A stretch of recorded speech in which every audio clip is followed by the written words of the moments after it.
হাতে আর মাত্র কয়েকটা দিন। আগামী 23শে এপ্রিল প্রথম দফা বিধানসভা নির্বাচনে রায়গঞ্জ বিধানসভায় ভোট অনুষ্ঠিত হবে। প্রচারের শেষ মুহূর্তে সমস্ত রাজনৈতিক দলের নেতারা প্রতিশ্রুতির বন্যা করছেন সাধারণ মানুষের কাছে।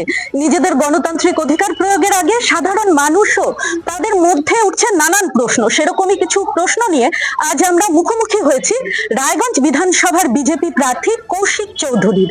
কৌশিক দা, নিউজ বৃত্তান্তে আপনাকে স্বাগত। আপনারও স্বাগত এবং আপনাদের মাধ্যমে আমি রায়গঞ্জ বিধানসভা কেন্দ্রের সমস্ত দর্শকদের আবার একবার আবেদন জানাচ্ছি, 23শে এপ্রিল আমাকে এবং ভারতীয় জনতা পার্টিকে বিপুল ভোট দিয়ে জয়যুক্ত করুন এবং পশ্চিমবঙ্গে সুশাসন প্রতিষ্ঠা করুন। সাধারণ মানুষের কাছে তো আপনি প্রচারে যাচ্ছেন সকাল থেকে রাত পর্যন্ত, তো কিরকম সাড়া পাচ্ছেন? সাধারণ মানুষের কাছে ব্যাপক সাড়া পাচ্ছি। সাধারণ মানুষ, আমরা যখন প্রচারে যাচ্ছি বাড়ি থেকে ছুটে ছুটে আসছেন, কেউ ওপর থেকে ছুটে আসছেন, কেউ জমিতে কাজ করতে করতে ছুটে আসছেন, হাত মেলাচ্ছেন, কথা বলছেন, তাদের বিভিন্ন ধরনের সমস্যা সেগুলো বলছেন এবং তারা বলছেন আমরা অপেক্ষা করে আছি এই সরকারের কবে অবসান হবে এবং 23শে এপ্রিলের জন্য আমরা অপেক্ষা করে আছি। আমাদের যিনি বিদায়ী বিধায়ক, তিনি নিজের উন্নয়নের খতিয়ান বের করেছেন এবং তা নিয়ে মানুষের কাছে পৌঁছে যাচ্ছেন। আপনার কাছে সাধারণ মানুষ কি কি অভাব অভিযোগ জানাচ্ছেন এবং সেই উন্নয়নের খতিয়ান নিয়ে আপনি কি ব্যর্থতা দেখছেন? আপনি যে দেখবেন, আজ ভোরে বৃষ্টি হয়েছে, সামান্য হালকা ঝড় বৃষ্টি, শিলাবৃষ্টি হয়েছে, তাতেই আপনি দেখবেন রায়গঞ্জে কত ওয়ার্ডে জল জমে গেছে। আজকে আমি সারাদিন গ্রামের বিভিন্ন জায়গায় ছিলাম, কাদা হয়ে গেছে, হাঁটু জল। যে রাস্তা বানানো হয়েছে বলে বলা হলো, সমস্ত রাস্তা ভেঙে চুরে গেছে, পাথর বেরিয়ে গেছে, রাস্তায় সিমেন্ট নেই। কোথাও লোক অভিযোগ করছে মাটি দিয়ে ঢালাই হয়ে গেছে। তো উন্নয়ন তিনি বলতে পারেন, কিন্তু আমি উন্নয়ন আজকে নিজের চোখে কয়েকদিন ধরে দেখছি, আর আজকে বৃষ্টিতে তো বোঝাই গেছে উন্নয়নের কি অবস্থা। রায়গঞ্জ শহরের সমস্যার কথা যখন প্রথমেই উঠে আসলো, তাহলে জিজ্ঞেস করি, রায়গঞ্জ শহরের সমস্যা, প্রথম সমস্যা হচ্ছে যানজট, আর দ্বিতীয় সমস্যা বর্ষার জলে জলমগ্ন হওয়া। তো আপনি বিধায়ক হলে প্রথম 100 দিনের মধ্যে আপনার ঠিক কি পরিকল্পনা আছে রায়গঞ্জ শহরের জন্য? রায়গঞ্জ শহরের জন্য আমাদের অনেক বড় পরিকল্পনা আছে, সেটা প্রথমে 100 দিনেই সম্ভব নয়। তা কিন্তু আমরা যেটা করতে পারি, প্রথম 100 দিনের মধ্যে আমরা রায়গঞ্জ শহরের সুনাগরিক যারা আছেন, রায়গঞ্জ শহরের ব্যবসায়ীরা আছেন, আমরা সকলে মিলে বসে একটা সুন্দর মাস্টার প্ল্যান তৈরি করতে পারি। আমরা এর আগে আমাদের সংকল্পপত্র বেরিয়েছে, সেখানে আমি উপস্থিত ছিলাম, আমাদের জেলা সভাপতি ছিলেন, আমাদের সর্বজন সাংসদ ছিলেন মাননীয় কার্তিক চন্দ্র পাল। আমরা রায়গঞ্জবাসীর জন্য সংকল্পপত্রে বলেছি যে আমরা রায়গঞ্জকে কর্পোরেশনে উন্নীত করব এবং রায়গঞ্জ শহরের জ্যাম, জল এগুলো সব দূর হবে এবং রায়গঞ্জ শহর একটা সুন্দর শহরে রূপান্তরিত হবে। রায়গঞ্জ শহরে আমরা ফ্লাইওভার করব, রায়গঞ্জ শহরের জ্যামজট বন্ধ হবে, রায়গঞ্জ শহরের রাস্তা চওড়া হবে, কিন্তু সেটা সকলকে সাথে নিয়ে কারো চোখের জল ফেলে নয়। এটা আমাদের প্রতিশ্রুতি যে আমরা একটা সুন্দর রায়গঞ্জ শহর উপহার দিতে চলেছি এবং সেটা রায়গঞ্জ শহর মিউনিসিপ্যালিটি থেকে আগামীতে কর্পোরেশন হচ্ছে, এটা গ্যারান্টি আমাদের। রায়গঞ্জ শহরের উন্নয়নের কথা আমরা শুনলামই, একটু অন্য প্রশ্নে আসি। বিগত যে উপনির্বাচন ছিল, সেখানে তৃণমূল প্রার্থী বিপুল ভোটে জয়লাভ করেছিলেন। এবারে 2026-এর নির্বাচনে আপনাদের দল ঠিক কোন কৌশলে ঝাঁপাচ্ছে? আমাদের সবচেয়ে বড় কৌশল হচ্ছে আমাদের সংগঠন এবং এই আমাদের সংগঠন দীর্ঘ কয়েক বছর ধরে আমাদের কর্মীরা, আমাদের নেতৃত্ব রোজ ঝড় ঘাম ঝরিয়েছেন, রক্ত ঝরিয়েছেন, কেস খেয়েছেন, পুলিশের দ্বারা নির্যাতিত হয়েছেন, তৃণমূলের নেতাদের দ্বারা, তৃণমূলের মস্তান বাহিনীর দ্বারা থ্রেট হয়েছে, তবুও তারা বুক চিতিয়ে লড়াই করছে। এই সংগঠন আমাদের সবচাইতে বড় শক্তি এবং তার পাশাপাশি পশ্চিমবঙ্গে গত 15 বছর ধরে এই যে নির্যাতনের সরকার চলছে, নারী নির্যাতনের সরকার চলছে, সর্বত্র পয়সা ছাড়া কাজ হয় না, আর ঘুষের সরকার চলছে, চাকরি চুরি গরু চুরি সরকার চলছে, এই সরকারের বিরুদ্ধে মানুষ রায় দেবে। এটাই আমাদের মানুষের সবচেয়ে বড় সমর্থন, মানুষের সবচেয়ে বড় শক্তি। এবং তার সাথে সাথে এখন যিনি বর্তমানে আর বিধায়ক আছেন, যিনি বর্তমানে প্রার্থী তৃণমূলের, তিনি 2021 সালে আমাদের টিকিটে জয়লাভ করে, ভারতীয় জনতা পার্টির টিকিটে, ভারতীয় জনতা পার্টির মতাদর্শে জয়লাভ করে মানুষ তাকে বিপুল ভোটে সমর্থন দিয়েছে। কিন্তু তিনি আমাদের সমস্ত কর্মীদের বিপদের মুখে ফেলে দিয়ে, সেই সময় তৃণমূলের গুন্ডা বাহিনীর দ্বারা আমাদের কর্মীরা মার খাচ্ছে, তিনি তাদেরকে ফেলে দিয়ে তিনি তার নিজের স্বার্থের জন্য দল ত্যাগ করে তিনি আবার তৃণমূলে চলে গেছেন। তো এটাকে মানুষ ভালো চোখে নেয়নি। 23শে এপ্রিল তার যোগ্য জবাব মানুষ দেবে এরকম ছোট ছোট বড় অনেক ইস্যুস আছে যেগুলো নিয়ে পরিষ্কার যে আমরা বিপুল ভোটে জয়লাভ করব। আর আপনি উপনির্বাচনের কথা বলেছেন, উপনির্বাচনে ছাপ্পা হয়েছে, চুরি হয়েছে, প্ল্যান মাফিক চুরি হয়েছে, সেটা সকলে জানে কিভাবে ভোট চুরি হয়েছে। আসল রেজাল্ট হয়েছে 2024 সালের আর লোকসভা নির্বাচনে আমাদের এখানে প্রায় 50,000 ভোটের লিড ছিল। তো আপনারা দেখতে থাকবেন মানুষের বিপুল রায় কিভাবে এখানে সামনে আসবে, সেটা 4 মে আমরা দেখতে পাবো। এই ব্যাপারেই বলি যে সাধারণ মানুষের প্রতি তো একটা অবশ্যই বিশ্বাসঘাতকতা হয়েছে, তো সাধারণ মানুষ আপনাকে বিশ্বাস করবে কি?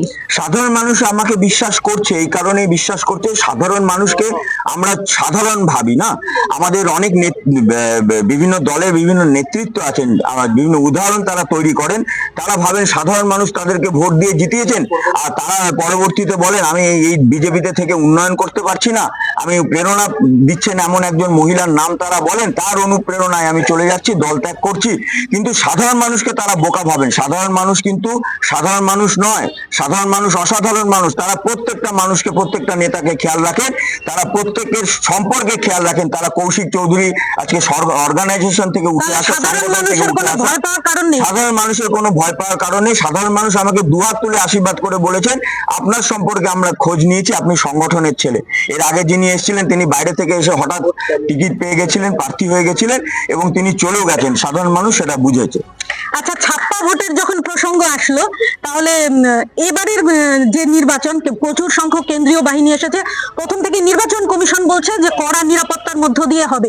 নির্বাচনের আগেও আমরা দেখলাম বিপুল সংখ্যক সরকারি আধিকারিকের বদলি। তো এবারে ভোটটা ঠিক কেমন হবে? আমরা আশা করছি, ইসিআইয়ের কাছে বারবার আমরা আবেদন করেছি, আশা করছি এবারে ফেয়ার অ্যান্ড পিসফুল ইলেকশন হবে। এটা আমাদের আশা করছি। কিভাবে ইলেকশন করতে হয় সেটা আমরা জানি এবং আমাদের জেলা নেতৃত্ব থেকে শুরু করে কেন্দ্রীয় নেতৃত্ব পর্যন্ত প্রত্যেকে ওয়াকিবহল আছেন।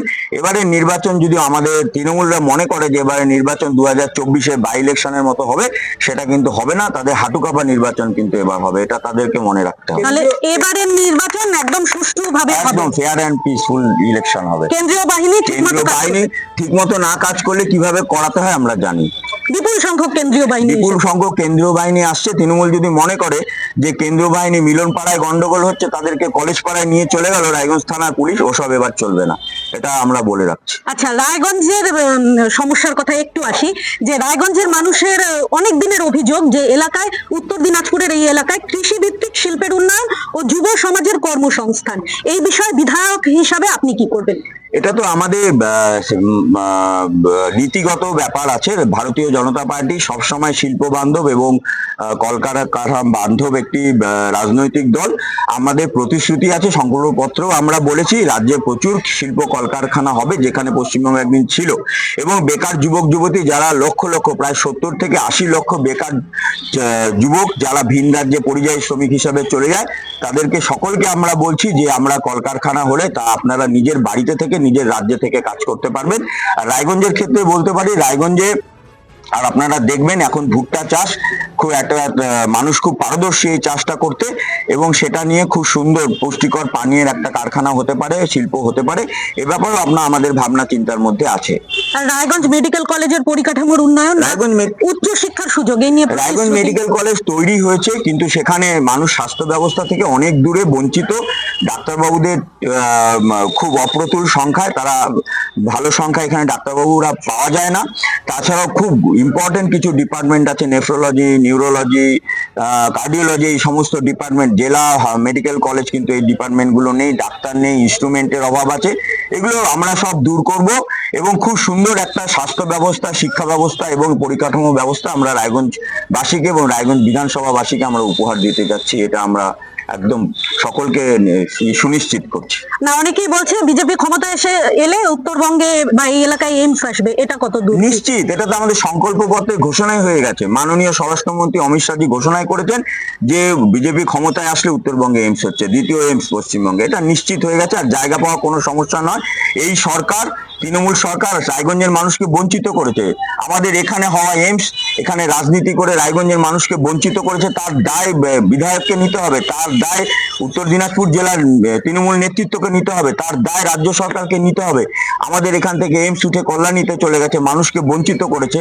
যে এইমস হলে এখানকার স্বাস্থ্য ব্যবস্থা ভালো হতে পারতো, যে এইমস হলে এখানে বেকার যুবক যুবতীরা কাজ করতে পারতো, সেখান থেকে তারা বঞ্চিত করেছে। আগামী 23শে এপ্রিল সমস্ত বেকার যুবক যুবতী, রায়গঞ্জের মানুষ এর জবাব দেবে। আচ্ছা, তৃণমূল সরকারের লক্ষ্মীর ভান্ডার, কন্যাশ্রী, যুবসাথী, এগুলো কি আপনাদের প্রচারের পথে কোনো বাধা হয়ে দাঁড়াচ্ছে? এগুলো কোনো বাধা নেই, কারণ ভাতা দরকার আছে, আমরাও ভাতার কথা বলেছি, কিন্তু ভাতাই সব নয়। আমরা বলেছি ভাতা সব নয়, আমরা বলেছি আগামী 5 বছর 26 থেকে 31 1 কোটি বেকার যুবক যুবতীর কাজ হবে পশ্চিমবঙ্গে। আমরা কাজ চাই, ভাতা সাময়িক, ভাতা পার্মানেন্ট সলিউশন নয়, ভাতা একটা স্বল্প সময়ের জন্য। সেই জন্য আমরা বলেছি যতদিন না পর্যন্ত একটি ছেলে বা মেয়ে চাকরি পাচ্ছে আমরা তাকে সাহায্য করার জন্য ভাতা দেব, কিন্তু আমাদের আসল লক্ষ্য 1 কোটি বেকার যুবক যুবতীকে পশ্চিমবঙ্গে কাজের ব্যবস্থা করা। কেন্দ্রীয় সরকারের যে বিভিন্ন প্রকল্পগুলো, আবাস যোজনা বা উজ্জ্বলা যোজনা, রায়গঞ্জের মানুষ তার সুবিধা কতখানি পাচ্ছে? অনেকটা পেয়েছে। আমাদের কাছে কেন্দ্রীয় সরকারের প্রায় 29 থেকে 30 রকম প্রকল্পের সুযোগ সুবিধা রায়গঞ্জ বিধানসভার মানুষ পান। প্রত্যেকের ডেটা আমাদের কাছে আছে। বেশ কয়েক হাজার মানুষ যারা কেন্দ্রীয় সরকারের আবাস যোজনা থেকে শুরু করে আর উজালা যোজনা পর্যন্ত এই ধরনের নানা সুযোগ সুবিধা মানুষ পেয়েছে, কয়েক হাজার সংখ্যা, সেটা লিস্ট আমাদের কাছে আছে। এবং আমরা যখন প্রচারে যাই আমরা তাদেরকে বলিও, এবং তারা দুহাত তুলে আশীর্বাদ করেন এবং বলেন হ্যাঁ সত্যি আমরা কেন্দ্রীয় সরকারের এই প্রকল্পের সুবিধাগুলো পেয়েছি। রাজ্য সরকার যেটা বলে যে সব প্রকল্পই নাকি তাদের, তো তারাই সাধারণ মানুষ নস্যাৎ করেন যে না, উজালা যোজনা তো আমরা কেন্দ্রীয় সরকারের সহযোগিতা। আবার রাজ্য সরকারের বিরুদ্ধে অভিযোগ থাকে তো আপনাদের যে তারা নাকি এই প্রকল্পগুলি বাস্তবায়নে বাধা দেয়। হ্যাঁ, আপনি ভাবুন, এখানে আয়ুষ্মান যোজনা, আয়ুষ্মান ভারত, সেখানে 5 লক্ষ টাকা পর্যন্ত একজন সাধারণ মানুষ গোটা ভারতবর্ষে যে কোনো জায়গায় বিনামূল্যে চিকিৎসা পেতে পারত, কিন্তু এই রাজ্য সরকার, তৃণমূল রাজ্য সরকার এটা লাগু হতে দেয়নি। ফলে সাধারণ মানুষ স্বাস্থ্য সাথী থেকে যে সুযোগ সুবিধাগুলো পায় সেটা খুবই নগণ্য।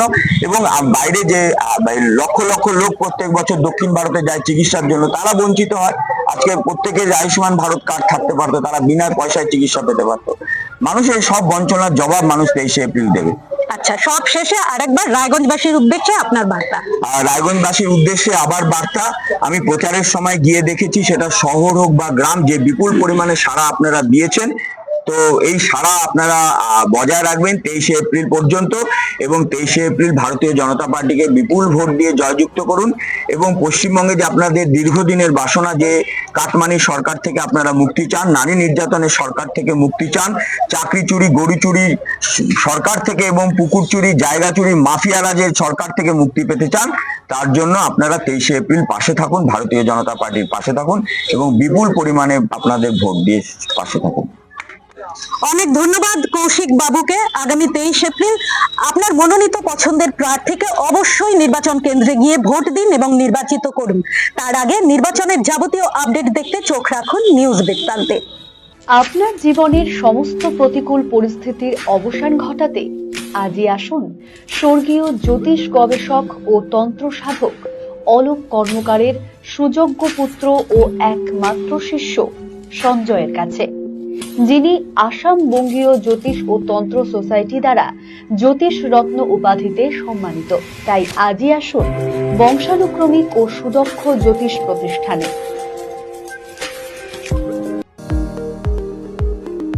এবার আর স্বাস্থ্য পরীক্ষার জন্য বাইরে যেতে হবে না, সব বিশ্বমানের পরিষেবা আপনার হাতের মুঠোয়।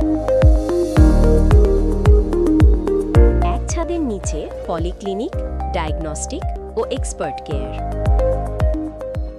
অপোলো হসপিটালসের কলকাতা, বেঙ্গালুরু, চেন্নাইয়ের বিশেষজ্ঞ ডাক্তারদের সাথে সব জটিল সমস্যার সমাধান।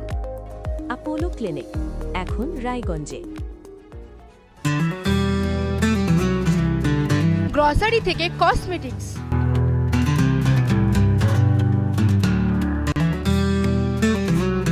আপনার যে কোনো প্রয়োজনীয় জিনিস পেয়ে যাবেন একই ছাদের তলায়। আমাদের ঠিকানা এলআইসি মোড়, রায়গঞ্জ, উত্তর দিনাজপুর। ছোট ছোট অনুভূতি, স্মৃতিগুলো থেকে যায় সব সময় আদরে। কুকু কুকু কিরে হলো? আসছি। লকডাউন সময় তো হয়ে এলো। কিছু স্মৃতির ভাজেই তোলা থাকে শুভারম্ভে প্রাপ্তি। 50 বছরের অভিজ্ঞতায় আগ্নেশ্বর জুয়েলার্স, নিখুঁত গয়নার কারিগরি। Agneshwar jewellers, NS road, Raiganj. Wait.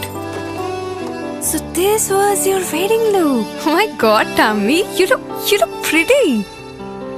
Dhaka থেকে যখন আইছিলাম এ হগল আমার মা আমারে পরাইয়া দিছিল। It's so authentic, Tammy. I will go for this look. But what about my goina? সাদা রঙের রুমালটিতে গোলাপি রঙের কাজ, সব মিলিয়ে দারুণ হবে নতুন কনের সাজ। আমার গয়না আমার শ্রী ঢাকা জুয়েলার্স, আভিজাত্যের গয়না।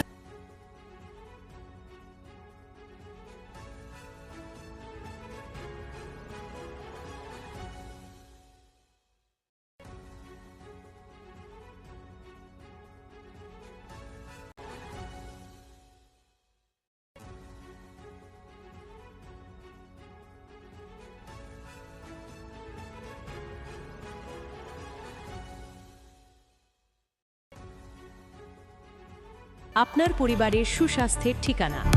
Spectrum healthcare diagnostics. এখানে প্রতিদিন বিভিন্ন ডাক্তার ও প্রতি মাসে হায়দ্রাবাদের বিভিন্ন অভিজ্ঞ ডাক্তার বসেন। 3D, 4D আল্ট্রাসোনোগ্রাফি ও অন্যান্য পরীক্ষা নিরীক্ষা সহ সব ধরনের রক্ত পরীক্ষা করা হয়। সব রকম ওষুধপত্র পাওয়া যায়। এছাড়া রক্ত পরীক্ষা করতে হোম সার্ভিসের ব্যবস্থা আছে।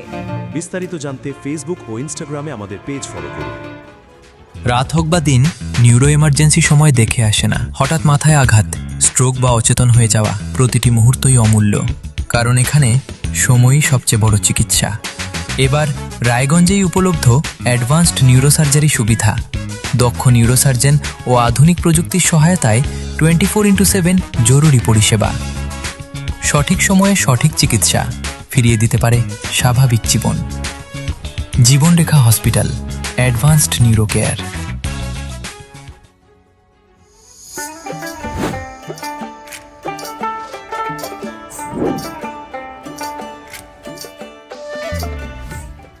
শিশু Mangal child development centre and research institute. এখানে রয়েছেন developmental paediatrician doctor Nilanjan Mukherjee. সমস্ত রকম ভ্যাকসিনেশন কিন্তু তিনি নিজে হাতে করেন। এছাড়া রয়েছে নেবুলাইজেশনের ব্যবস্থা। সবচেয়ে বড় কথা, আপনার শিশু যদি জেদ করছে, রাগ করছে, মন খারাপ করছে, সাইকোলজিস্টের পরামর্শ চাইতে এলে আপনাকে আসতেই হবে শিশু মঙ্গলে।